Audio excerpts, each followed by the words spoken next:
with me. Sure. It always is slower on my side than on your side, because it probably shows live stream already on you. Yes. Yeah, for me, it just shows working on it. With me. Sarah's very quiet this morning. All right, Madam Mayor, it is 9:03 and we are live. I'm here. Good morning. Hi, Sarah. Good morning, everyone, and welcome to the City of Lake Worth Beach pre-agenda meeting of September 20th, 2024. Please call the roll. Mayor Betty Resch. Here. Vice Mayor Sarah Maliga. Present. Commissioner Christopher McVoy. Here. Commissioner Mimi May. Here. Commissioner Reynaldo Diaz.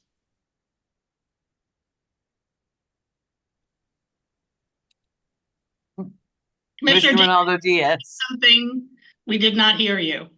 Oh, I said here. Sorry about that. Okay. Well, good morning, everybody, and welcome to the beginning of the weekend. Let's just start. If anyone has a burning desire to talk, let's just do that. Well, okay. See you all next week. I mean, I have something that a resident brought up that I would bring up. Sure. So I'm trying to see if it was just sent to me. So it regards the leash law. So according to, I'm just going to read it. When I first moved into town about 9 years ago, my dog was attacked on 3 separate occasions by unleashed dogs in Bryant Park, once on Lake Avenue. Since then, I've been working with the city to try to curb the problem. The city has a leash law and the county has a leash law. The issue is the way Lake Worth Beach law is written, having your dog off leash is a Class C misdemeanor, meaning that you might get arrested for a first offense.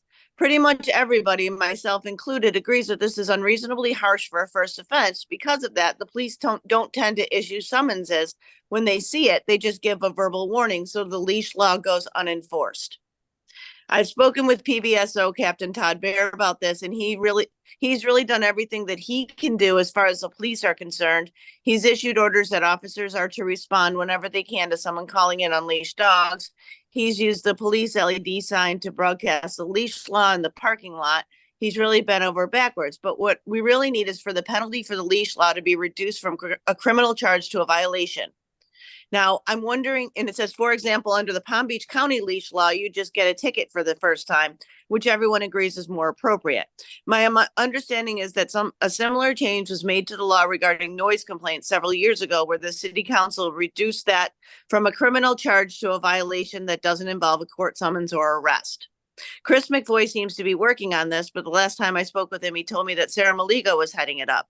Unfortunately, I haven't been able to get a message returned by Chris or Sarah. Captain Bear tells me he's personally asked Sarah to reach out. Would you mind looking into this for me? Now, mind you, this was back in July, and it slipped my mind. So I was reminded of it. And so I said I would bring it up. I didn't know we had laws. What? You didn't know we had leash laws? I know. I didn't know we had like city laws versus county laws. That's the same. My one question is have they documented that the police aren't doing it because they don't want to end up with giving them a misdemeanor? I mean, has that been, or is that speculation? I don't have the answer to that question. I read you what was given to me, and then I said, thank you for bringing it to my attention. I can't talk to Sarah and Chris, Of course. Yeah. And we talked about Sunshine the rest of the email. So okay, I saw Sarah's hand, but I also see Elizabeth's hand up. And I'm gonna call Elizabeth first just to see if she has. Listen. Good morning. We don't see anybody. Oh, there you are. There I am. So looking at the code, there is a running at large prohibited. So you do have to have your pets on a leash. And there are 2 options for enforcement under this chapter, and one of them is that it goes through section 1-6, which allows the sheriff's office to arrest, but there is also an option under section 2-87, which classifies it as a class 3 civil citation under the city's code, which is punishable by a $125 fine. It's just a civil citation and a fine. Sounds like that's what this guy would prefer. And that's available. That's in the code.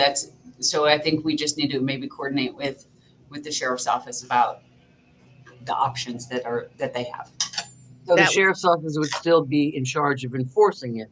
It's just they wouldn't be as an arresting offense. They have the option if they're It's a they're there. problem solved. So Okay, they can cite section 2-87 and give them a civil citation and a fine. Yes. Okay, thank you. You're welcome. Thank you. Sarah, I see your hand's been up a while. Yes, ma'am. Thank you very much. I know the exact person that you're speaking of, and that person was also upset because there wasn't enough signage throughout the park, which I helped I think we all know facilitate. who it is, yeah. Yes, so I'm glad that Elizabeth just clarified the law. Thank you, Elizabeth. But my hand was up, from when you had asked if anybody had anything pressing. Okay, And it's not really pressing, but Bryant Park sent out an email about their neighborhood association meeting. And that is supposed to take place on this Monday at 6:30, and they have Commissioner Diaz will be our guest speaker. And as far as I know, we have a workshop, so I wanted Commissioner Diaz to know that they're expecting him to be there. No, I know that already working on a replacement. Okay, I just got the email this morning, so I wanted to make sure that you were aware. Okay, yeah, thank you. that's You're their welcome. regular meeting? Yeah, I mean, Yeah, I was yeah, the gonna, neighborhood.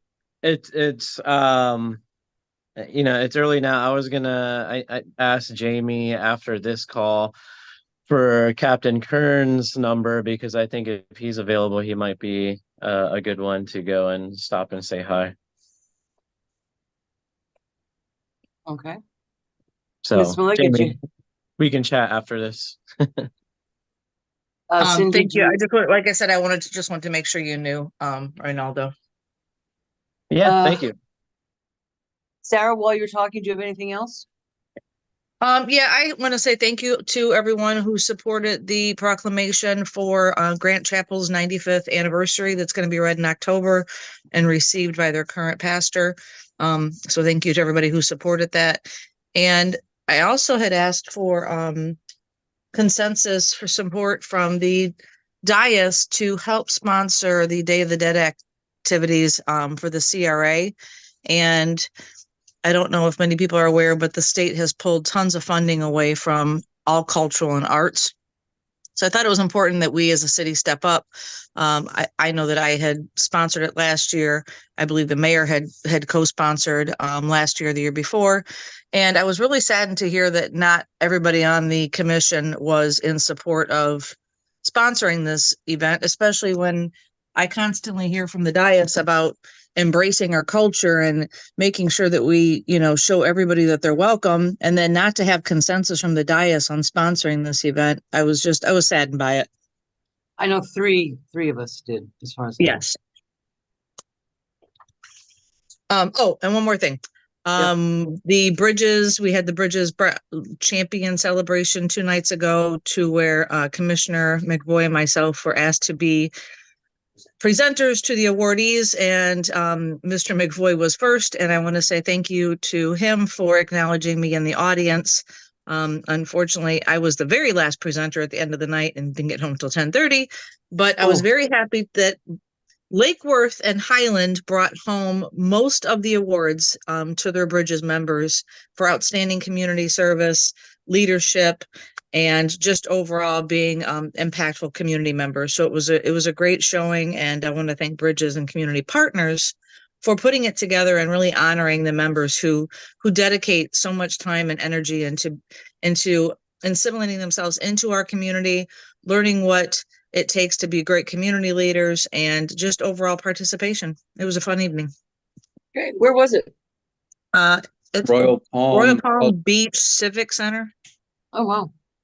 Great. Well, congratulations to both of you. Is that it, Congratulations Sarah? congratulations to all the winners, Yeah. Oh, yeah. the awardees. And for you for having another night not at home Right. this week. Right. It's been a tough week. Anything else, Sarah? No, ma'am, that's all I got today. Okay, Mimi, did you have anything else?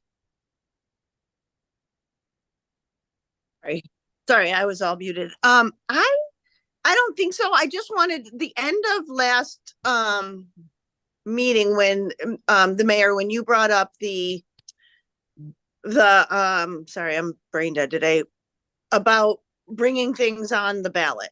What are they called? Resolutions. The resolutions on the ballot. Can you remind me that was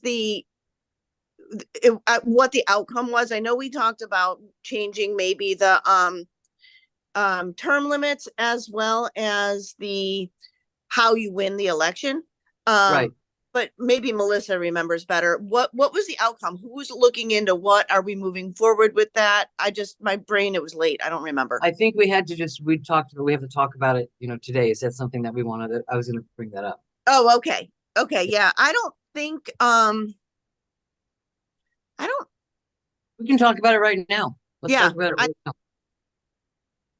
should we take them one at a time? Sure. Let's start with the easier one. Let's talk about the election, how you win. Okay. Melissa, you've done some research into this, haven't you? Yes, I actually reached out on Wednesday morning to all of the municipalities in the county. I haven't heard back from a lot, but for some reason I have 6 in my mind, 6 that still have runoffs because they either have 50% plus 1, Wellington lowered it to 35% plus 1. But for all the others, so the other 34, it's the candidate with the most votes wins, and there's a runoff only if there's a tie, which I'm sure has never happened. Huh. Except in Highland Beach, this is very interesting, and I do not recommend it. If there's a tie, the city attorney pulls a name out of a hat Yeah. for the winner. Or flip a That's coin, you call awful. it. But I That's think that's, awful. so I did get some language from some cities, and it's the candidate receiving the highest vote cast for such office shall be deemed elected to such office. And then they do address if there is a tie. I can't imagine there'd ever be a tie, but you never know. So that's Mhm. pretty much the candidate for each seat receiving the greatest number of votes shall be declared elected. That's pretty much what the other cities have. So I remember an election that was won by like 17 votes. What are your thoughts, folks? Chime up. Mr. McCoy? Okay. No, but Chris had his hand up. I actually could find the button to make, Well, there you go. Gonna give you a light to do. right. My only concern was the one that I think I raised at the last meeting, that should there be some sort of lower threshold, and I wonder if the city clerk possibly looked at other cities for that.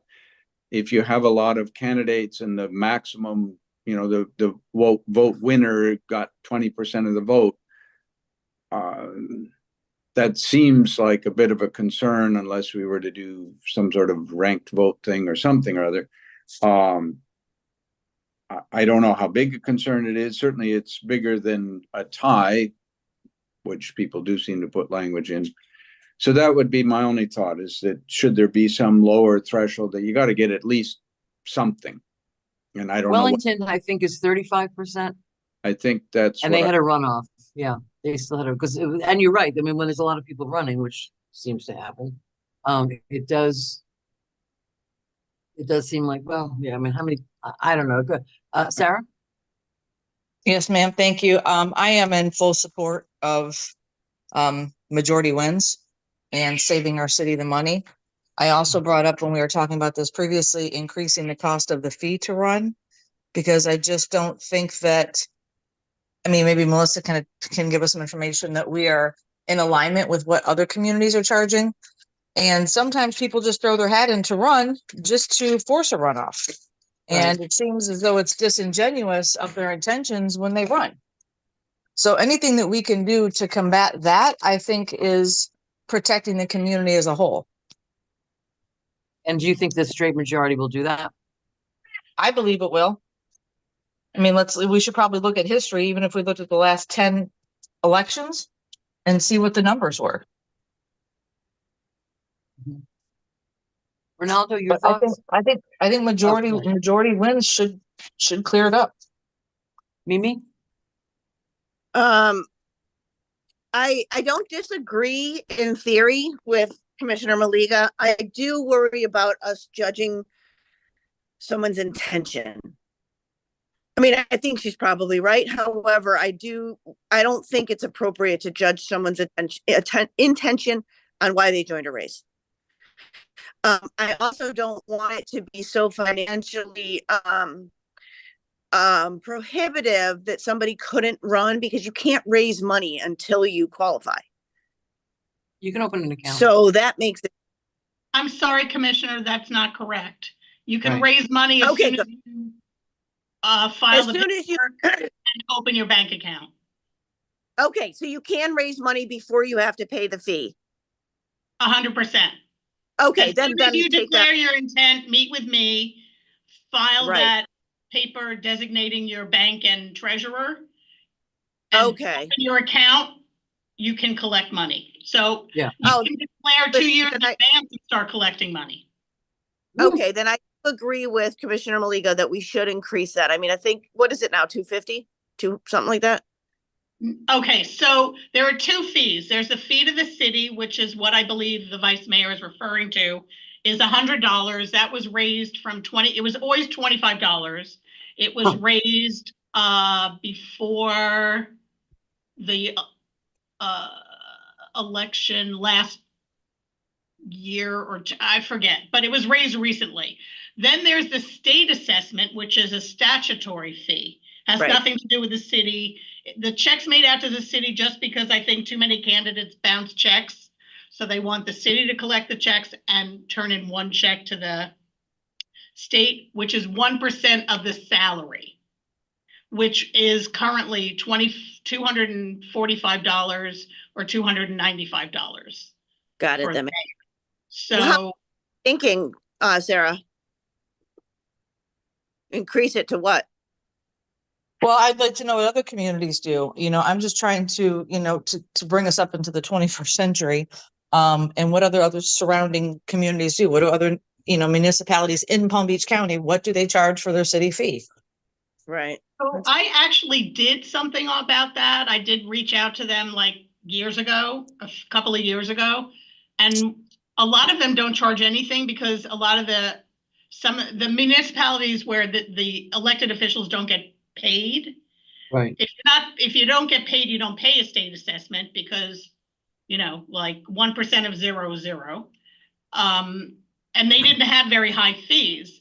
If you wanted, obviously it wouldn't be for this election because it would be in the fees and charges, which you just approved, and it would be for 2027. We could do 1% to the state and 1% to the city. Well, I know that there's a lot of work that goes into the elections, especially from the city clerk's office. Yeah. And I don't think that $100 covers all the time and money and the resources that we put into the elections from the clerk's office. What if we match the state statute? I think that's a great idea. And I will speak up slightly that the logic of, when city staff do something, we should set our fees to cover that cost. That's up to a point. I don't know that logic applies to everything. There are lots of things that we do that we pay for the cost of staff to do things simply out of our overall budget. And I would think that you want to encourage participatory democracy as much as possible rather than discourage it. So in us thinking about the cost of the clerk's duties, I am uncomfortable with the idea that, well, that should be put on the candidate running. I think that's the wrong message to a democracy. Thank you. Mr. Diaz, do you have any thoughts? I agree with that. I mean,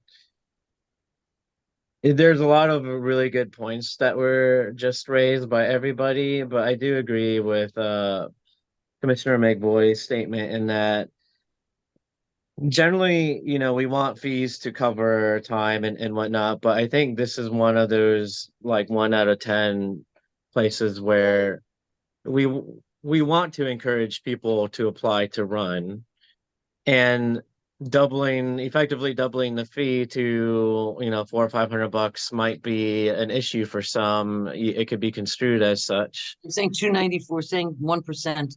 We're suggesting 1% of the salary, which is about 295. Right. So to the city, but then the state assessment still exists, so they would have to pay both, is what's being suggested. Yeah. So like for something, 5 something. It'd be 490 for a commissioner, It'd be what? 490 for a commissioner total, right? Because it's 245 and 245. I think that's completely reasonable. As long, I mean, you can be collecting money. So, I mean, if somebody really wants you to run, it doesn't Correct, have and to. I agree with that. I agree with that, Commissioner May, because if you're, again, I want to make sure that we're in line with what other municipalities are doing, but also making sure that, people aren't just throwing their hat into the race when they have no full intention of actually serving and doing the job completely. There's many steps to why, and raising the money. I wasn't finished, and I was gonna actually talk about that, because I think that is a really good question that that Vice Mayor Malega brings up. I have a friend who's running down south in Broward and is dealing with a race that has 2 ghost candidates, and it's a very real problem, and I think it's gonna be worse and worse. Now it's definitely not an accepted strategy, but it's something that is being forced upon many communities throughout Florida, and it's definitely something to consider and address. On that regard, I don't know exactly what the answer is to that. I'd be curious to know if other communities are reacting in some way to the ghost candidate problem. I know the courts are for sure on some notable statewide races, but that's a very real problem that I think we need to consider. I think having a minimum like 35% or something like that was brought up previously is a good thing to consider. It's almost hard to imagine this now, because I feel like a rule like that would really come into play when you have a really big field, right? Like if you have like 5 candidates running, which I think is generally a good problem to have. But I don't think we're anywhere near that. For most races. Yeah, that's true. But I think I think that's helpful for those kind of big races. But sorry, all those are just all over the place. And the other thought as well that I had was and it's because Melissa brought it up. Statistically or mathematically speaking, a tie is like next to impossible, but it's not 0. So I'm curious if municipalities like just don't address it at all, because what does happen if it is a complete tie? There's a runoff. We were talking about the fees and all that. Well, yeah, but I mean, I didn't get a chance to comment on like kind of everything all together. So, sure. And I do think in some indirect way it does kind of relate, because maybe with the fees, and I don't know, I'll put it out there if anyone agrees, maybe the fees are a way to address ghost candidates. I don't know, maybe there's something there, but yeah, there's a lot of things to consider, and I kind of look forward to hearing from like the rest of the municipalities. Okay, Mr. McVoy. I just want to say that I need to drop off in a minute or two because I have a Treasure Coast Regional Planning Council meeting starting up at that. I can stay on a few more minutes, but the ghost candidate issue is one. It is not clear to me that raising the fee from $100 to $245 is going to scare away anybody who's a serious ghost candidate. So I'm not sure that's, and it does have some other concerns. So I don't know whether that's the right way to go. The issue is there, but I don't know if that's the solution. Okay, And well, so- I guess we're gonna have to, if we're, this is not something we'd have, this is just a fees change, so we don't take, okay, this is not a referendum. But the things that we started out with were the referendum issues about the time, you know, the amount of what it takes to, win a majority and runoff if there's a tie. Is that what we're saying? I'm okay with that. I'm in agreement with that. I'm Chris? sorry, Madam Mayor, we currently have majority, which is 50% plus one. We would want wording like these other cities, the candidate that receives the most votes wins. In case of a tie, there would be a runoff. Right, but that's the, I mean, yeah, whoever gets the most votes. and Win. I think Agreed. I do want to emphasize, I think we should consider and look at what other municipalities elsewhere or whatever, as far as a minimum. Like a threshold that you have to get at least X. Correct. Like 25%. And that seems pretty small. That means that a quarter of the small number of people who vote are deciding who is going to make decisions that affect the whole city. We already have an issue that, you know, our percentage participation is traditionally pretty low. And then to let somebody in at only 25% of that doesn't seem ideal from a democratic point of view. Democracy. But it does align with the 33 other municipalities' policies. I stand by. Wellington is 35 and they still had a runoff. Right, but there's 39 municipalities and Melissa said only 6 have runoff. So 33 of them are running in the way that we're talking about now. So Melissa, we would, that's it. I mean, it's the other 33, I guess, or just it's whoever gets the most Whoever has vote the wins. most votes. Yes, so slowly but surely, the other municipalities have moved away from runoffs at the urging of the, you know, and as you know, it was almost $71,000 just for the runoff. what was the, how many people voted in the runoff? Was it significantly less? Bear with me and I'll get that for you. Okay, I mean, I don't know. The other thing that I brought up the other day that I'd like to bring up, is the term limit, extending the term limit to 3 3-year terms. I don't think that that would be democratic because we are the ones who came into office. We asked the community to do a charter review. They gave us input and we had the community vote. And I just, you know, I think that for us to be the ones who make that change would just be disingenuous. And that's my Well, so- personal opinion.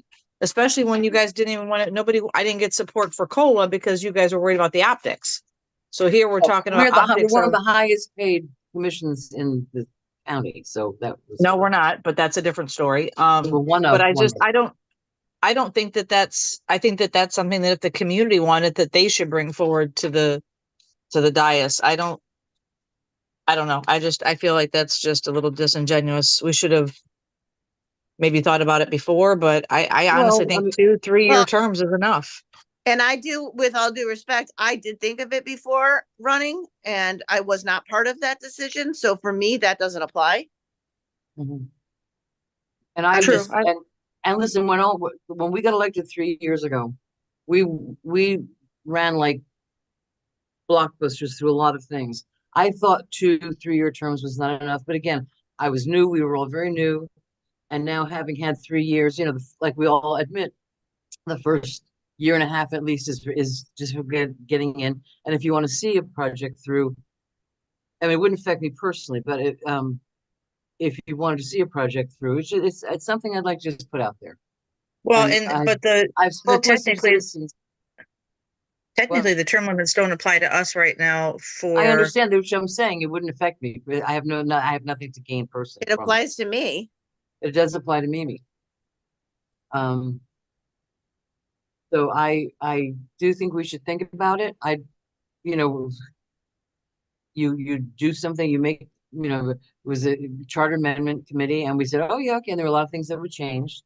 And I don't think there's anything wrong in having a little hindsight and seeing if there's another way to do it. Chris? Yeah, I am definitely of mixed minds of it.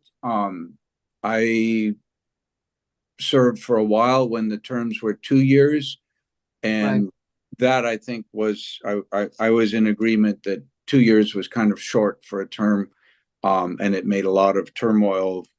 There was always an election going on. I think moving it to 3 was pretty reasonable. I would not have thought that 4 years was reasonable. I think there's not a clear right answer on this one. Yes, being in longer gives you more knowledge of the city and more things, and you build up relationships with people in the community, organizations in the community. I can definitely see that from my own experience. I can also see very valid arguments like 6 years is enough. I can also see an argument that 6 years gives people a life back. And there's something to be said for that, do your. I understand. I'm just bringing it. I've been speaking with some citizens, and they're like, yeah, really, it's, I mean, again, it won't affect me in any way because technically I could run for a third term, but I do think that it's something, if we don't bring it up now, maybe Mimi, you want to, continue with that conversation, because I do think that it still has a term limit. You're not an empire. If we went to ask for a consensus now, we would not get it, is what we're Right. saying. So I don't know, Sarah? Ronaldo's not spoken up. I'm going to drop off. So, Can you, would you support it? Would you support that or not, Chris? extending it to 3-year terms. I Yes. guess my leaning would be no, but well, I don't mean to interrupt you, Mr. McBoy, but we would have to put this on the ballot. correct. So, I don't know how much that cost is, or if we could do like a general consensus of the community and what the feel was out there. If we had consensus from the community, obviously I'm going to do whatever the community wants to do. So that's how I would like to lean. I'm not 100% opposed. I just think that coming from us, because we were the ones that put the original one on the ballot, kind of Yeah, I makes it. understand. So, Can I we mean, I don't know, like I said, I don't know how much it is. Maybe maybe Melissa can give us some insight, and if we could do like a general poll and know, is this something the community wants? That's an idea. Madam Mayor? Yep. So there's no greater cost. The only cost that would be related to having a referendum question is not what we pay the supervisor of elections. It would only be that I would have to pay to advertise the referendum questions, which I don't advertise if there aren't any. So it's not like it would make a big difference. Right. And Commissioner May, approximately 1,200 less people voted in the runoff than the general election. Okay, but what was the general election? For the numbers, yeah. Like 30 what? About 3,700 voted in the general, and Okay, so 1,200 and 2,500 in the about runoff. 2/3 voted a second time, 1/3 did not. 1,200 I'm votes. an English person, not a math person, so I'll go, yeah. Okay. So it's 30. I actually have a question regarding referendum and the timing of it, because it's my understanding that next year, not next year, in March of 2026, there are no seats that are up. So that normally would be a year without an election. But it's my understanding that there will be, forgetting the ones we're talking about right now, but there will be a referendum, possibly a road bond referendum again in 2026. Right. So my thought would be, in 2020, we did not have a seat up, but we did have a referendum election with multiple questions on the ballot. My thought would be to have all of these referendum questions just on the March 2026 ballot, because everybody in the city would be able to vote for that. Whereas in next year's election, if there are no referendum questions, only districts 2 and 4 will vote. Yep. So I we'd agree. have less polling places, et cetera, et cetera. That's So a we good have, point. so we have time That's a to good think point, about. Melissa. But my concern is that how many people really show out just for a referendum if there's nothing else on the ballot? That's my concern. Probably Let a me lot. pull up the history page. I'll tell you how many people voted in that, but people do come out to vote because things like that are important. And the other thing is, all of these questions regarding the election would not go in force until March 2027 anyway. So it's not like if we don't do them in March, this is just food for thought. Yeah, But, no, it's not like there's a rush to do this. Right. Because, So well, except if for me. it were on March 2025, it wouldn't affect any candidates until March 2027 anyway. But let me look and see how many people voted in 2020 just for referendum. Let's see, 2020. Yeah, there were a lot of people. So over 4,200 people voted in the referendum. Really? I would always More- think that would be more because that directly affects their day-to-day Right. life. Yep, that was Especially- the Gulfstream Height, the Jewel Steinhardt lease, and the city-owned property east of A18. People will come out to vote in referendum elections. Yep. All right. So we have time. We don't decide this morning. Just a thought. I mean, I'm Yeah, just, no, I agree. And I'm not saying that there's, yeah, if I don't want to rush into it. And I think we, think about, I just think it's something to think about. But do we want to do the threshold on the March election? Oh, I'm in agreement with that. Yes. Thank you. So, Hey, Aldo. but would it change the March election? No. No. Okay. No. So why would No. it matter if we did it then or we did it on the 2026? it would be as of March True. 2027. All right. So just So one, does it- a big Well, because- referendum. I think because, as things change, it's better to make those changes now so people know what the changes are for the future elections. Instead of But us they're- just sitting. They're gonna sitting know It'll be a year. they'll still hear. Then we can have all the referendums on the same thing. It's not gonna go into effect until 27 anyway. I think it makes more sense to put them all together. Yep. In my opinion. IMHO. All right. So we're going to talk about this some more. Ronaldo, do you have any thoughts on the timing? Yeah, I mean, I think that timing is good. I will say in general that in terms of the term limit thing, I 100% agree with Vice Mayor Malega. Just like the COLA thing, which is I guess a good analogy. But it's largely because even though it is going to be it would be something that would be voted on by resolution. It hasn't really been long enough. I mean, it hasn't really been tested. So, I think it's a good consideration, but I just think the timing isn't right. And because personally, I'll point out I'm super indifferent, I guess is the word, on term limits because honestly, it can go both ways. I mean, they're good because you get participation and you get change, which is often good for cities, but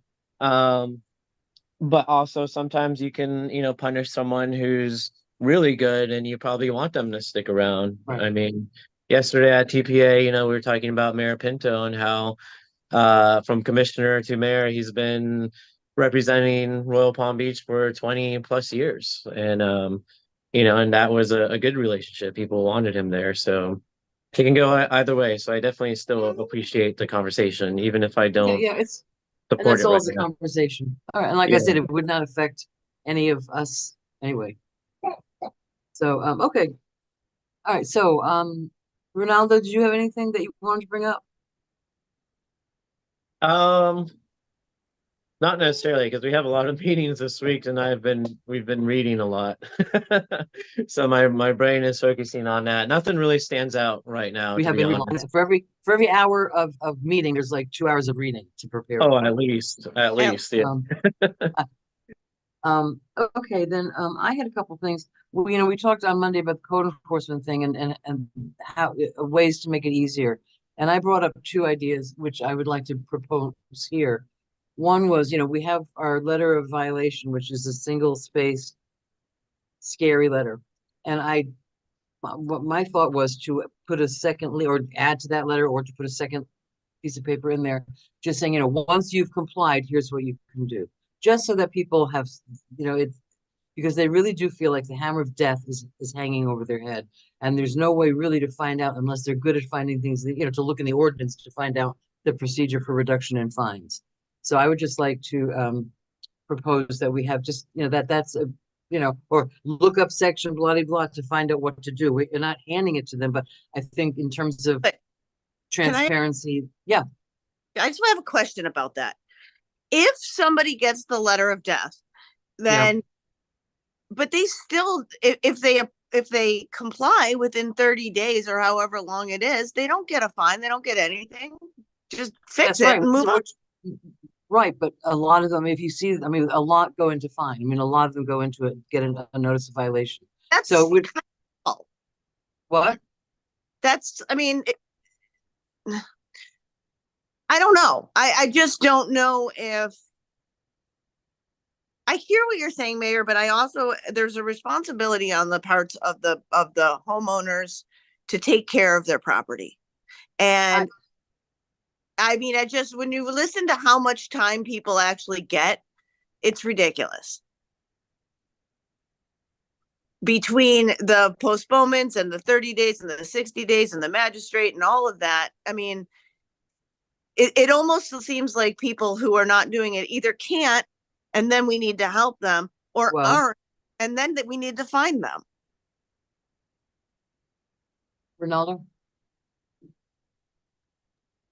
I think, and I'm not necessarily speaking for the mayor, but I see I think I understand the reasoning, like, legal minds think alike. And I think that what you're Due saying is process, just, yeah. it's not, yeah, it's due process. And it's not just about like the actual process of the due process. It's about the affected party understanding what's ahead of them. Because one thing Or that at I least have, notice that there is something, when right, I get it, like you've got right. 30 days to appeal this order, that sort of. Yeah, because what I find, and it's not just code enforcement, I see this opportunity in things like permitting as well, where people just don't really necessarily understand the process. And then you have like a very large subset of people who don't necessarily, have never had to participate, luckily, in like court or any kind of legal thing. So they don't really know how like law necessarily works in the world.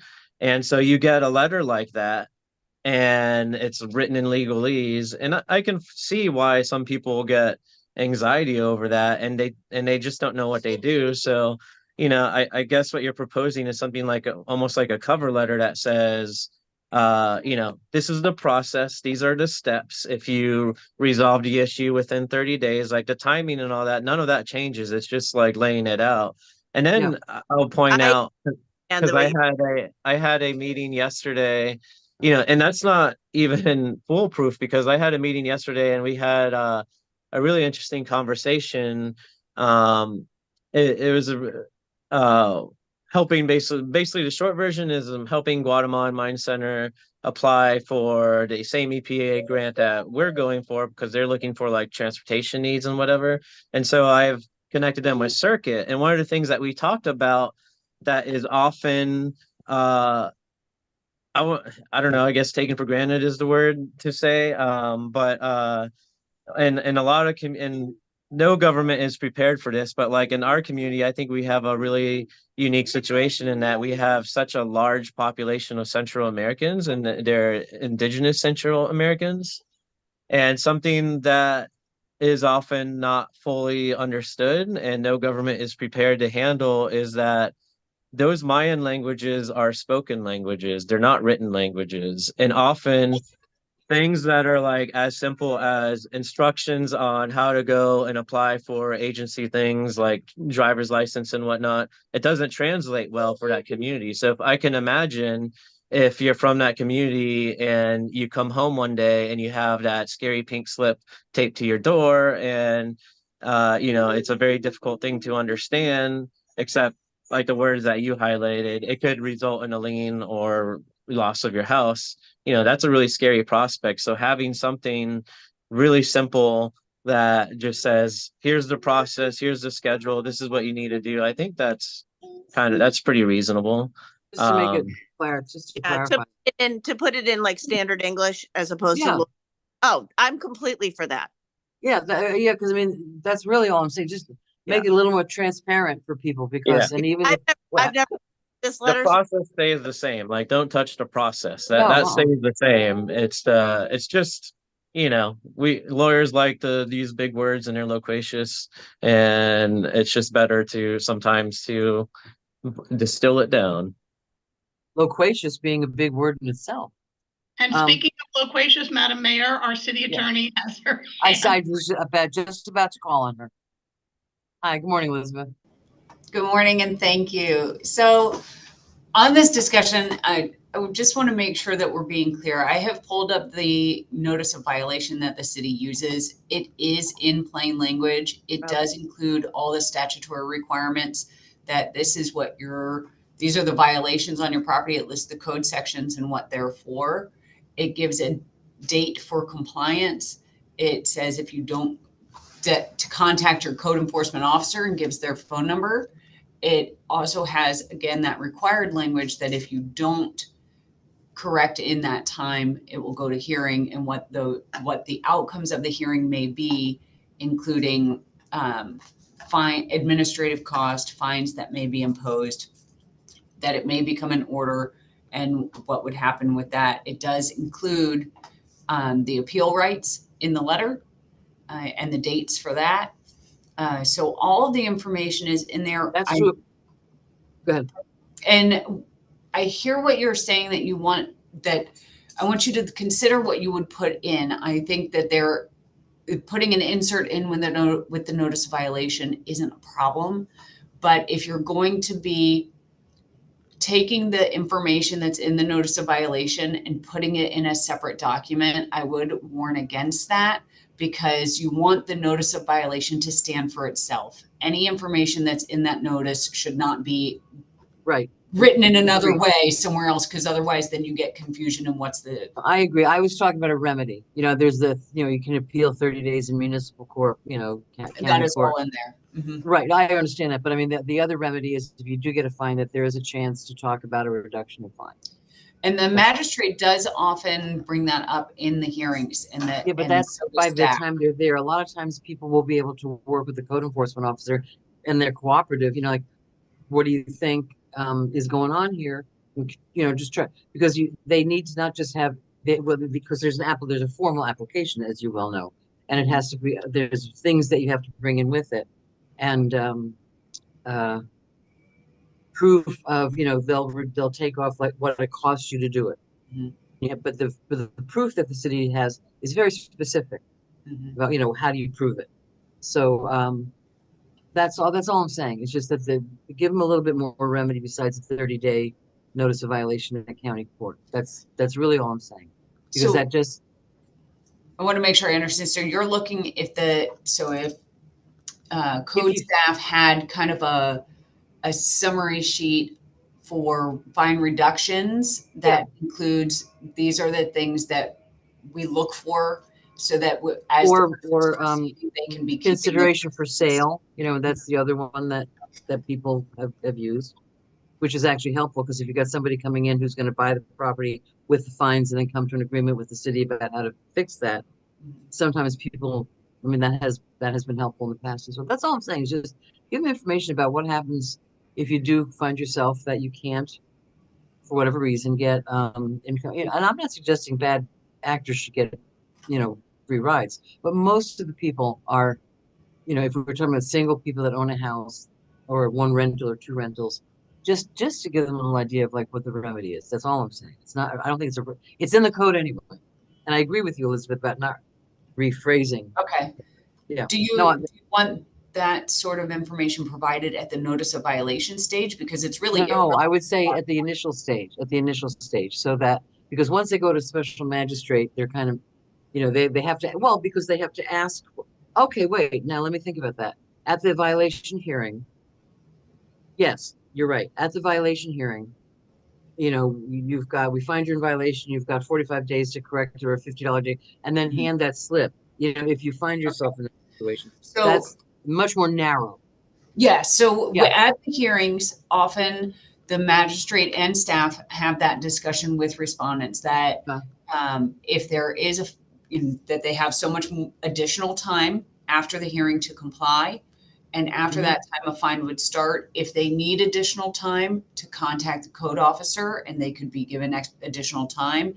If they need to come back to ask the magistrate for additional time, the magistrate is Right. very clear they would always consider additional So time. if we could just put that on paper and have them Mhm. walk out with it, because they may not remember. I'm just trying to make it easier for people that are in a panic anyway. It just, so that's really all I'm saying. Is that a problem? Mimi, I see your hand is raised. Ronaldo? I just wanted to, I have to go because I've got class, but I just wanted to Yeah, ask we all do. Elizabeth, could you please send that letter to us so I can read it? Form? Sure. Yes, please. Thank The you. notice of violation, yeah. Yeah, please. All right, I'm gonna sign off, guys. Okay, have fun, go teach, have a good weekend. Bye-bye. So do we start? Ronaldo, your hand is up. Yeah, I was Before just we gonna all say, leave.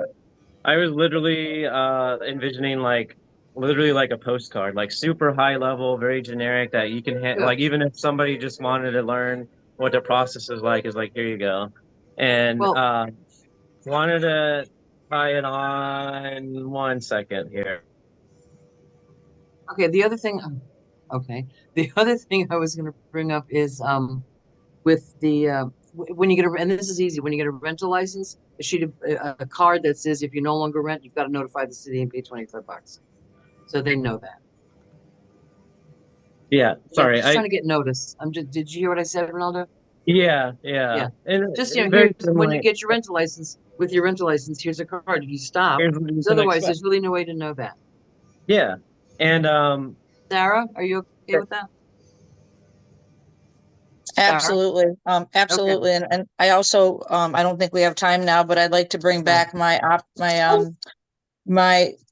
discussion on bringing forward one or two code officers that just focus on quality of life, environmental stuff, and lessening the load for code. Okay. But yes, I support that. Okay. Thank you. So we have 3 to do that. Okay, that I was gonna bring that up. What I else? just want to say I support that, but I also hear Mr. Waters brought up a very valid concern of maybe prioritize filling the seats we need. But yeah, I think Yeah. those positions would be really helpful. But if we focus on doing that as well as hiring someone to just take care of, our concern is, making the city look better. I don't want to wait another year and a half because since we've been in office, we've had these code openings. If we can hire someone to do that and to focus on the clean and green and the quality of life visual issues, it will lessen the load and the backlash that the code enforcement is getting for not taking care of the mattresses and the dumping. So I think it should be a two-prong approach. Well, you're right. We don't have time to talk about that right now, but I think when all 5 of us are together, it would be a good idea. And maybe I actually, before we talk about it, have staff look at the budget and see what's available. Okay, having 3 minutes left. Anybody? Yeah, I have a really quick update actually. Okay, great. So yesterday at our TPA governing board meeting or after, I was, speaking with staff and coming up soon. So the short version is we've talked about our issues with 10th Avenue overpass and two things. We're working on towards getting a pedestrian crossing bridge on our long range transportation plan, which basically is like the very first very initial multi-year process of getting funding.